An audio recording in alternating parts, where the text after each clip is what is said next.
Baqlajon sezoni boshlandi. Iftorlik uchun juda ham mazali bo'lgan baqlajonli gazak tayyorlaymiz. Buning uchun bizga ikkita baqlajon kerak bo'ladi. Baqlajonlarni dumaloq parak qilib to'g'rab chiqamiz. Ustidan tuz sepib, ko'mar darajada suv quyamiz va yarim soatga olib qo'yamiz. Endi alohida idishimizga un va ikkita tuxum solib, ozgina tuxumga tuz qo'shib yuboramiz. Yarim soatdan so'ng baqlajonlarni quritib olib, avval unga, so'ngra esa tuxumga belab olamiz. Endi baqlajonlarimizni qizib turgan yog'da ikkita tarafini qizartirib pishirib olamiz. Qolgan baqlajonlarni ham shu tarzda hammasini pishirib olamiz.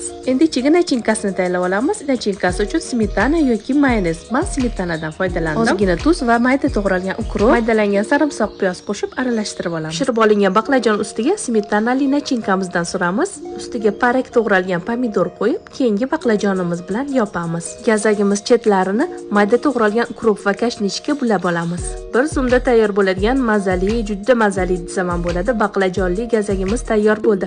Siz ham albatta tayyorlab ko'ring.